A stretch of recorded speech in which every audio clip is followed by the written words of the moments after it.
अस्सलाम वालेकुम। कहानी को आखिर तक पूरा सुनिएगा और अगर आप चैनल पर नए हैं तो सब्सक्राइब ज़रूर कीजिएगा। लंगड़ा। मामा आप क्या कह रही हैं? इस लंगड़े से शादी कर लूँ? नहीं, ऐसा मुमकिन नहीं है, कभी भी नहीं। मैं खुदकुशी कर लूँगी मगर कभी लंगड़े से शादी नहीं करूँगी। बेटा वो पढ़ा लिखा हाफिज़े कुरान इंतहाई शरीफ लड़का है, अच्छी जॉब भी है, घर गाड़ी सब कुछ तो है, फिर अपने घर का देखा भाला है। लुबना कह रही थी तुमको पसंद भी तो बहुत करता है, रानी की तरह राज करोगी तुम। क्या कहा मामा? मुझसे बहुत मोहब्बत करता है। My foot. इस लंगड़े से कहना अपनी शक्ल मत दिखाए मुझे वरना दूसरी टांग भी तोड़ दूंगी। सोबिया ने जब लुबना को आकर बताया कि सादिया नहीं मान रही तो लुबना समझ गई कि बात उसके इकलौते बेटे के अपाहिज होने की है, वरना इनकार करने की सूरत नहीं बनती थी। जब फैसल को मालूम हुआ कि सादिया ने इनकार कर दिया है तो उसने अपनी बेजान टांग पर इंतहाई गुस्सा आया। कुछ ही दिनों के बाद सादिया की शादी इंतहाई धूमधाम से हो गई तो रुखसती के लम्हात को फैसल अपने कमरे की खिड़की से देख रहा था और बेबसी से हाथ मल रहा था।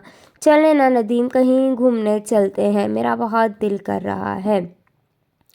घूमने की शौकीन सादिया ने शौहर के गले में बाहें डालते हुए इंतहाई मोहब्बत से कहा और नदीम इंतहाई थकन के बावजूद चल पड़ा। खाना बाहर खाने के बाद नदीम घर जाना चाह रहा था मगर सादिया लॉन्ग ड्राइव पर जाने की ज़िद कर रही थी। नहीं सादिया, धुंध बहुत है, मुझे नींद भी आ रही है। फिर सही। नहीं नदीम, मेरा दिल कर रहा है। हफ्ते के बाद एक दिन ही तो आता है, कल सारा दिन सोते रहेंगे प्लीज़। ना चाहते हुए भी नदीम ने गाड़ी का रुख हाईवे की तरफ मोड़ दिया। ओह मेरी जान, आप कितने अच्छे हैं, कहते हुए सादिया नदीम के गले से लिपट गई। नदीम ने भी मोहब्बत से आंखें मूंद ली, लेकिन जब आंखें खोली तो सामने ट्रक था।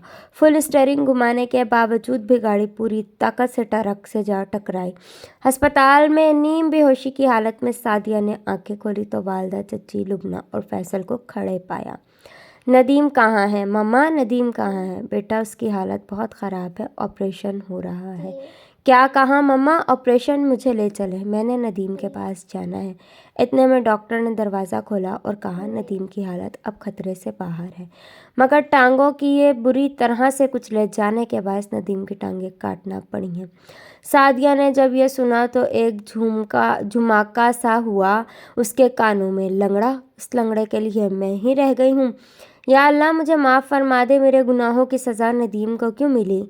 मैं भी क्यों ना लंगड़ी हो गई। फिर उसको याद आया जब गाड़ी ट्रक से टकराई वो उस वक्त नदीम से गले मिलने के लिए सीट के ऊपर चढ़ गई थी, इसलिए उसको चोटें भी कम लगी थी। अल्लाह ने पूरा इंसाफ किया था। उसको बिल्कुल ठीक रख कर ज़िंदगी तो उसको लंगड़े के साथ ही गुजारनी थी।